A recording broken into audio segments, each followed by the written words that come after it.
Is Diamond Distributors doing publishers dirty, trying to sell off their unsold books for their own profit? We'll talk about this and more on today's Comic-Jutsu. Welcome back. JT Strebo here with you once again. You're listening to Comic-Jutsu, and today I'm going to take you back out of my wheelhouse. Normally I like to talk about comic art and creativity and storytelling and whatnot, but today we're going to talk a little bit about the distributing side of the comic business, because believe it or not, it's something we all have to deal with. I did a short podcast about this a couple months back, but we may as well follow up on it because the story has continued to develop. So I'm going to bring you some updates, starting with some articles posted on Bleeding Cool. This one dated from Friday, July 11th. Dynamite Fantagraphics, Drawn and Quarterly, team up against Diamond. Nick Barucci, owner of Diamond Entertainment, has issued the following call to action to comic book publishers on behalf of Dynamite, Drawn and Quarterly, and Fantagraphics, and a plan to pool resources. He writes, "Notice to all publishers and vendors who distributed products through Diamond or its successor entities have publicly moved to sell inventory currently in its warehouses without publishers' consent. Several publishers are pooling their resources together to challenge these proposed sales procedures for this inventory. If you represent a company with inventory currently warehoused with Diamond or its successor entities and would like to learn more, please reach out to the following publishers who are helping to put together our group of vendors. The response must be filed with the Maryland Bankruptcy Court by July 16th. Obviously, that date is already passed, but the information is still relevant. Please share with any interested parties." They've listed some contact information here. Perhaps you can use this if you need to join in on this. Eric Reynolds at reynolds@fantagraphics.com, Peggy Burns at peggy@drawnandquarterly.com, and Nick Barucci at nick.barucci@dynamite.com. This all concerns the plans of the debtors of the Diamond Comic Distributors Chapter 11 bankruptcy to liquidate the consignment stock owned by hundreds of publishers, to raise money to pay off Diamond's debt to the banks, and this was decided by the courts on Monday of San Diego Comic-Con week, when affected publishers would be extra busy elsewhere with filing the week before. So, pretty crazy. Bleeding Cool lists the timeline of this event. Diamond announced Chapter 11 bankruptcy on the 14th of January. They started a 13-week bankruptcy process run by financial firm Raymond James, got financing to operate, and announced an auction for its assets. Those assets included Diamond Comic Distribution, Alliance Game Distribution, Diamond Select Toys, CGA, and Diamond UK. Universal Distribution was named the stalking horse bidder for Alliance Games and Diamond UK, which required a purchase commitment of $39 million. But with certain discounts and privileges for taking that position, the auction took place and went late. Alliance Entertainment, or AENT, was named the top bidder for the assets of $72,245,000, though not for Diamond UK. This was widely announced, included by Diamond themselves. Then we learned that a joint bid by the Universal Distribution and Ad Populum came second and was named the backup bid with a bid of $69,130,000, with Universal getting Alliance Gaming and Diamond UK, and Ad Populum getting Diamond Comics, Diamond Select Toys, and everything else. Basic Fun was third with $50 million. Where's Jim Shooter when we need him, right? That's my aside. But anyway, back to the timeline. Bruce Ogilvie, AENT chairman, was invited onto a podcast with comic book retailers Dennis Barger and Jesse James. A court hearing with the Honorable Judge Rice in courtroom 9D at the United States Bankruptcy Court for the District of Maryland was intended to ensure the legality of the bid and the process. Instead, over the weekend, the debtors declared that they had chosen the backup bid from Universal and Ad Populum instead of AENT.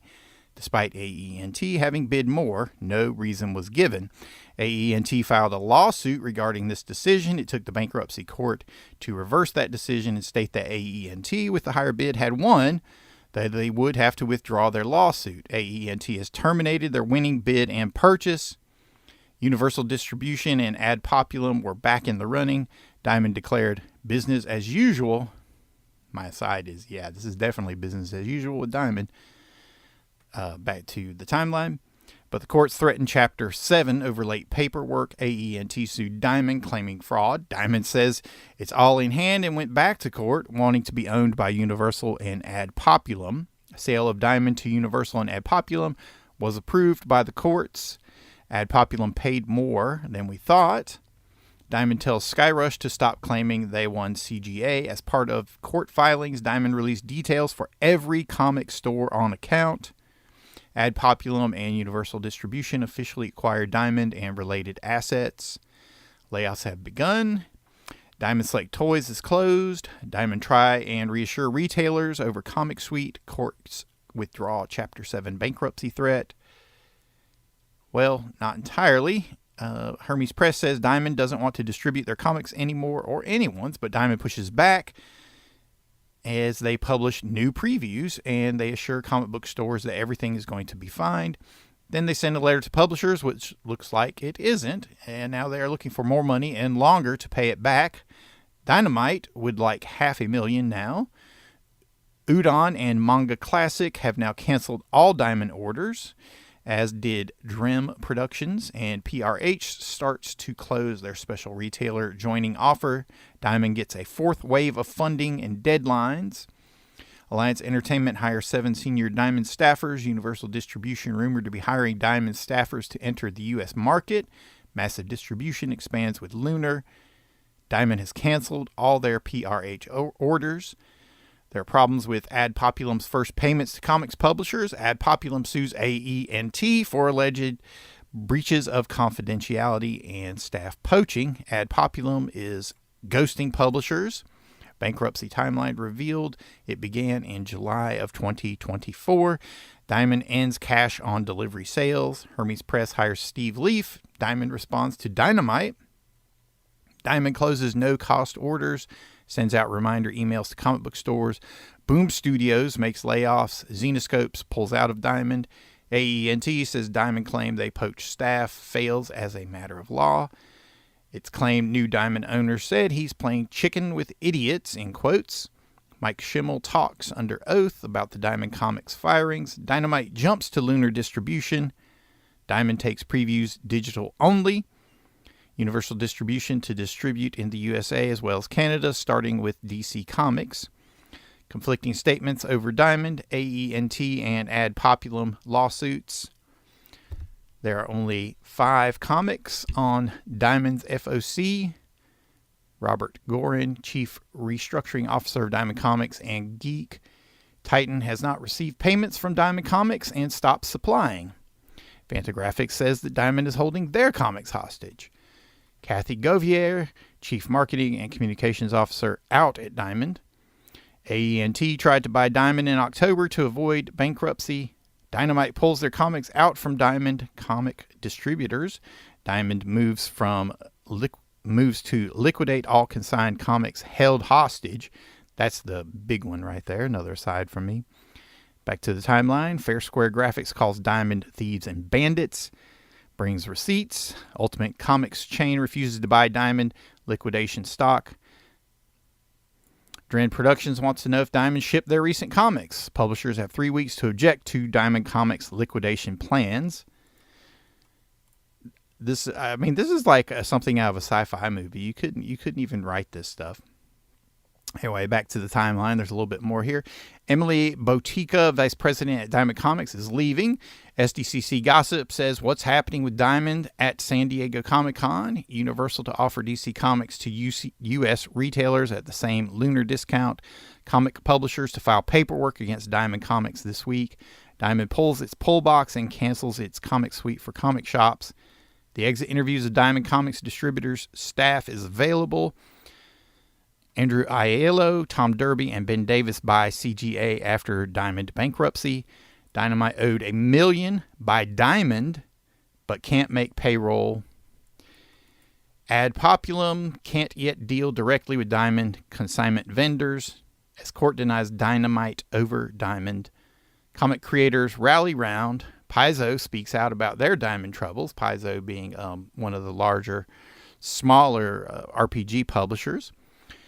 Tomorrow's legally objects to Diamond bankruptcy, liquidation of stock, Graffiti Designs, and Magma Comics file legal paperwork against Diamond.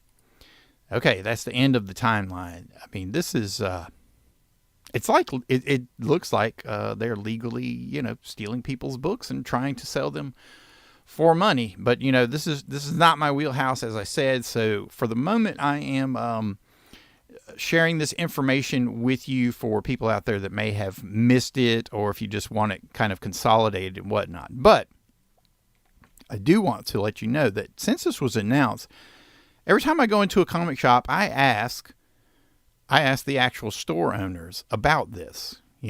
How is this going to affect you? What are your thoughts on it? So I have some feedback that I'm going to share with you about that. I will bring that up, but first I'm going to continue updating you on this flow of events. In an article dated July 14th on Bleeding Cool, sealed transcripts over the Diamond Comics bankruptcy auction are opened. What happened on the day of the Diamond Comic Distributor Chapter 11 bankruptcy auction? Sealed documents have now been opened. Okay, here we go. The debtor received a total of 9 bids by the bid deadline. Of the bids received and in consultation with the committee and J.P. Morgan Chase, the debtors qualified 7 of those bids. The bids were not all apples to apples. Some people bid on discrete assets. Other people bid on what I'll call a whole company bid. And so our investment banker, Raymond James, had divided the bids essentially into lots. Lot A was the Collectible Grading Authority division. Lot B was the Diamond Comic Distributors division, the Diamond Select Toys and Collectibles division, and the Collectible Grading Authority division. Lot C was just the Alliance Game Distributors division. Again, that was what our stalking horse bidder had been on. And then finally, Lot D was essentially all those divisions that I previously mentioned. Consistent with the bid procedures order, all bids needed some work to get them qualified, but on March 25th, the debtors notified the bidders with which bids tentatively would be qualified and what bids tentatively would serve as the baseline bids for each of the lots. We then worked over the next couple of days to get those bids to the point where they were qualified, and we provided final notice on March 23rd to the bidders as to which bids were qualified and which served as the baseline bid for the auction. Raymond James, the debtor's court-approved investment banker, conducted the auction of the debtor's assets on March 24th at their offices in New York. The auction was meant to last a day, but instead stretched late. Why? Turns out they didn't start bidding till 7 p.m. No wonder they had to send out for pizza. Saul Ewing continued, in quotes, while the auction was scheduled to begin at 10 a.m., most of that day was spent speaking to the bidders, clarifying the bids, and facilitating a joint bid from 2 bidders for the whole company Lot D assets. Those efforts were ultimately successful, and when we started the auction, we actually had 3 separate bidders that were bidding on the assets. What I'll call the whole company asset bidder, or the Lot D. The auction itself, the actual rounds of bidding, I would say began approximately 7 p.m. I should point out I was at the auction. There were frequent breaks during the auction. The debtors consulted with the committee and J.P. Morgan Chase throughout the process. And I want to thank both for their input and their collaborative approach. And while I'm giving out thank you, Your Honor, I do want to thank everyone who attended the auction to make it a success, and the great staff and team at Raymond James. After 8 rounds of bidding on Lot D, Alliance Entertainment LLC was declared the high bidder for Lot D with a bid of $72,245,000. The second highest bid was the combined bid of Universal Distribution LLC, our stalking horse bidder, and a company called Ad Populum LLC at $69,130,000. Once the bidding for Lot D was concluded, Raymond James then turned to auction the other asset lots. There were no additional bids received for Lots B or Lot C alone. There was an auction held for Lot A, that is the Collectible Grading Authority assets. There were 4 rounds of bidding, but at the end of the day, when we looked at the value for the individual bids for the lots and compared it to the bidding on the whole on Lot D for everything, it was clear, Your Honor, that the Lot D bid was the highest and best bid for the debtor's assets. And the backup bid, again, was higher and better than any individual bid stacked together and put together. So at the end of the auction, Your Honor, Alliance Entertainment was declared the winning bidder. Universal and Ad Populum were designated the backup bidder. The auction concluded shortly after 12 o'clock midnight on Tuesday. It was very good news from the debtor's perspective. I can tell the court that both the bid and the backup bid are going to be sufficient, we believe, to pay off J.P. Morgan Chase and leave behind funds here for the estates. So, going from a bid of $39 million to $72 was not easy, but I'm pleased that we got there. And again, I'm pleased that everybody hung in at the auction because it was a very long day. Dennis Schaefer, representing the official committee of unsecured creditors, basically every comics publisher and toy manufacturer, said that they did file a limited objection and reservation of rights, that those issues are still out there. We are hopeful that once we get the final form of revised sale order and the APA gets cleaned up, that we will be able to hopefully work towards resolution of those issues. End quote. Jonathan Grasso, on behalf of Alliance Entertainment, said, I'll largely just echo the statements of debtors' counsel. We've been in contact with the objectors and are working to diligently resolve those, and we hopefully have an update on that position by the time of the hearing next week. We're diligently working towards addressing the remaining issues with respect to the APA, and the statement was accurate that we would like to deal with any remaining adequate assurance issues at the hearing next week. And end quotes. And J.P. Morgan Chase, the bank funding Chapter 11 bankruptcy, stated, quote, Good morning, Your Honor. Just on behalf of J.P. Morgan Chase, I just briefly wanted to state that we are extremely pleased with the result of the auction. We believe it is a great result for us all, end quotes. So, a short time later, the whole edifice would begin to collapse, according to court transcripts. More on that later. So, wow, this is quite a tumultuous timeline, to say the least. We'll pick up here with another article on Bleeding Cool, July 14th. Image supports Diamond moving liquidation date to SDCC Thursday, Friday. Plans of the debtors of the Diamond Comic Distributors Chapter 11 bankruptcy to liquidate the consignment stock owned by hundreds of publishers to raise money to pay off Diamond's debts to the banks have to go to court to be ratified. Comic book publishers have been objecting and started to organize over such a move. The court date had been set for the 21st of July, the Monday before the San Diego Comic-Con, which publishers said would prevent them from making legal arguments against their stock being liquidated and used to pay off J.P. Morgan Chase, and that this was to be decided by the courts on Monday of San Diego Comic-Con week, when affected publishers would be extra busy elsewhere. As an aside, everybody knows that the San Diego Comic-Con is one of the largest, if not the absolute largest comic convention in the world, and a lot of publishers go there to promote their work and material. Okay, back to the article. Well, now Diamond has gone one step further, asking the U.S. Bankruptcy Court for the hearing to be held on the 24th or 25th of July, otherwise known as the Thursday and Friday of San Diego Comic-Con. Friday is Retailer Day, the day that publishers pitch to comic book stores, and also the night of the Eisner Awards. It is probably the worst possible date for Diamond to be holding such a court hearing in the comic book industry calendar. Their justification is even worse, stating that, in quotes, the debtors have already received several responses to the consignment motion from various consigners and anticipate additional responses before the objection deadline. The debtors have begun discussions with certain consigners to address the responses and related questions received to date regarding the consigned inventory.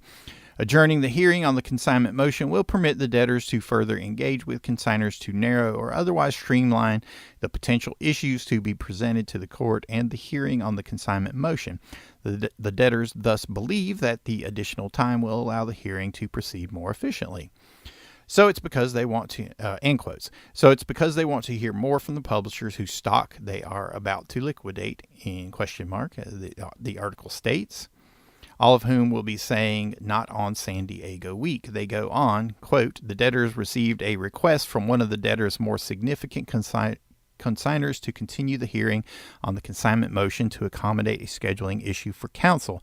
The debtors would like to accommodate the request for the same reasons set forth above, to allow additional time for the debtors to address any response received from this consignor and potentially resolve or narrow the scope of potential issues to be presented to the court. End quotes. Okay, so this is all pretty nutty. Down here at the bottom, It mentions, apart from Image Comics, it seems, who have filed paperwork saying that Image's bankruptcy counsel will be returning to Cleveland, Ohio, the night of July 20th, 2025, from an international trip that was scheduled months in advance, making it virtually impossible to be in Baltimore the next morning. Image Comics and Image's local counsel, who must be present pursuant to local rules, would be out of the country on July 21st, 2025. Further, the hearing is currently scheduled during Comic-Con, the industry-leading comic book convention. As such, Image anticipates that many parties whose rights will be negatively affected by the consignment motion will be unavailable to participate at the hearing as it is currently scheduled. Wow. I'm flabbergasted. I always just felt like Diamond was gatekeeping the entire industry and really taking advantage of all of the publishers, especially the smaller publishers. And here you see that really coming into play. Okay, there's another note here on the Bleeding Cool article. The latest publisher to file paperwork objecting to all of this is Abstract Studios, who published Terry Moore's titles, including Strangers in Paradise. They state it's widely known that product distributed through Diamond Comic Distributors, Inc. is typically sold on consignment and remain the property of the seller until it is sold to a third party. The comic book industry creditors named on the consignment vendors list are aware that consigned books distributed by Diamond Comic Distributors, Inc. are the sole property of the seller until distributed. All creditors making loans to Diamond Comic Distributors, Inc. would be aware that consigned inventory in the Olive Branch location is not owned by Diamond Comic Distributors, Inc. and cannot be considered collateral toward loans obtained by the Diamond Comic Distributors, Inc. or be sold to pay debts owed by Diamond Comic Distributors, Inc. Abstract Studios, Inc. respectfully requests that the motion for sale of consigned inventory by debtor be denied. So, it just goes on and on and on. I mean, there's no other way to look at this other than the people responsible for all of this are trying to make it worse as it goes along, and really trying to take advantage of everybody. Okay, this is the last article I'm going to reference here for this particular episode. Again, Bleeding Cool Press, Bleeding Cool, July 14th. Avatar Press joins Anti-Diamond Liquidation Publisher Coalition. Bleeding Cool has been covering in depth the plans of the debtors of the Diamond Comic Distributors Chapter 11 bankruptcy to liquidate the consignment stock owned by hundreds of publishers, a situation that Fantagraphics has called, quotes, holding hostage inventory that they do not own, end quotes, and that this was to be decided by the courts on Monday of San Diego Comic-Con week when affected publishers would be extra busy elsewhere. Recent motions have been made to move the hearing to Thursday or Friday of that same week, which doesn't really seem much better. Now, William Christensen, publisher of Avatar Press and also of Bleeding Cool, tells us, quote, the original bankruptcy of Diamond Comic Distributors was a huge financial blow to us, as it was for many publishers. But as many publishers did, we continue to work with them in good faith for what many believed would be the good of the market. But the subsequent lack of meaningful communication, lack of payments for products sold, and refusal to return our consigned inventory on the part of Diamond, the debtor, has dramatically increased the harm to us and many other publishers. The attempt to liquidate the consigned inventory of the entire comic book direct market has turned this bankruptcy proceeding from what might have become a market evolution into an existential threat for a large chunk of the market. These actions of the debtors threaten to do irreversible harm to the publishers owed money that this bankruptcy proceeding should be meant to help. Avatar Press is joining the consignors coalition of publishers alongside Dynamite, Fantagraphics, Drawn and Quarterly, and others to challenge the debtors' attempt to liquidate our inventory in bankruptcy court, end quotes. Previously, Nick Barucci, owner of Dynamite Entertainment, had issued the following call to action to comic book publishers, which I mentioned earlier.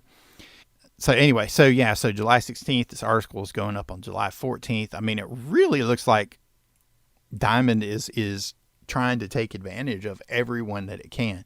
Okay, so as I mentioned, I like to hit up every comic shop I can as I move about in my daily travels. So each city has one or two that I will stop by. and pick up some books. I don't currently actually have a pull box anywhere, so I just kind of buy from all of them, which means I don't get a discount anywhere, but hey, what can you do? So I've asked questions about it. I've asked comic shops. Okay, these are the people that I've talked to, comic shops, not the publishers. Now, of course, I can understand the publishers. I mean, I've been getting like emails from some of the publishers that when I sign up for their newsletters and whatnot, just encouraging people to buy back stock, such as Tomorrow's Publishing, which I'm a huge fan of, publishers of the Jack Kirby Quarterly or Comic Book Artist or their various books. I forget the names of all of them. But anyway, so like myself, I encourage you guys to go out and buy some back issues from these guys. Help them get through this time of dealing with this. I mean, not only are they fighting to get their product back, to not have it sold out from under them, but they're fighting to get paid, and they're having to pay legal fees on top of all this. So not only are they losing money by not being able to sell this stock, but they're going to lose even more money and even more during the legal battle itself. Okay, so that's the publisher side. So I have spoken with some comic shop owners. I wanted to get their thoughts. And I basically just said, how is this affecting you? Are you guys going to be affected by this? And some of the answers I got were that no, because during the pandemic, things changed, okay? Because DC broke away from Diamond because Diamond at the time broke their contract to ship comics monthly. There was a time where they cut off comic shipments during the beginning of the pandemic. DC used that time to break away. So you had DC and Image that went with Lunar Publishing. Marvel went with Penguin. And a lot of the indies moved over to what's called Keen Spot. Okay, so everybody who was smart was able to start breaking away then. So we have these other options now. Lunar, Penguin, King Spot, okay? That's KEENSPOT. I know my accent is a bit indecipherable sometimes, but that's what I'm trying to say. Keen Spot. And some of my comic shop owners went on to say that, Diamond had been long overcharging them for shipping and that they were still getting books that were damaged. There was no extra care put into the actual shipping of these books. They were overcharged to ship them better, and then they weren't even shipped properly. Books were arriving damaged. Those damaged books became stock that they could not sell. Comic shops were not able to send that stuff back. Now, if you don't think that Diamond was raking in money hand over fist, you think there's some kind of, they have some sort of altruistic motives for the industry. They do not. I mean, they really don't. You have to take into account, and I didn't even realize this, but one of the store owners told me this. Diamond owns stock in the Baltimore Orioles. Think about that. We're not talking about a comic creator or an actual comic publisher, but you're talking about the distributor, the people who aren't even involved in this creatively. They're the ones making so much money that they can buy part of a baseball team? Really? More information I was given was that Diamond would regularly host conventions. They would invite retailers out to come talk to them. And the whole picture was painted for me. Like you would have all these Diamond bigwigs up on the stage. They would have a microphone set up for the audience. Retailers could come up and they could then field their questions. And according to my retailers, questions were ignored.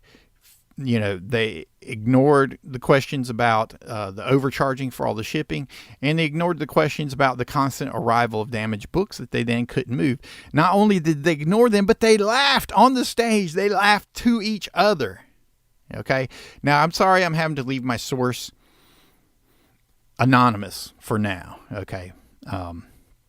But that's what they asked me to do, and that was the only way I could get this raw, real feedback to give to you, to help you, when you're looking at the lens of all this, to make sure you understand what it is that we're dealing with. And honestly, we're at the point where in my opinion, it sounds like Diamond needs to go away, that we need to just work with the smaller distributors that are more fair with the retailers, that have more fair practices with the actual publishers, that we need to support them and work with them. But in the meantime, we're dealing with this very real problem of Diamond trying to take this consigned inventory, claim it as their own. I mean, this is all but theft. I mean, how is it not?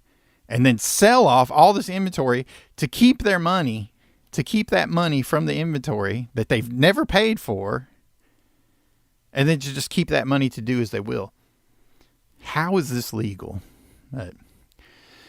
You know, this is the world we live in at the moment, and you have big businesses and businessmen that are doing everything they can to take advantage of the little guy and the little creators that are out there doing this.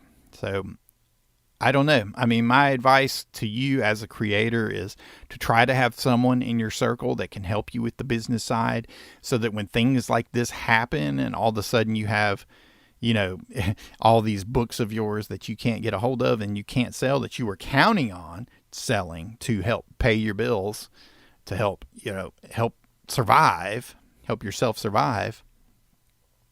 When you deal with these kind of problems, maybe you have somebody that can help you, because we all don't have access to lawyers at our beck and call.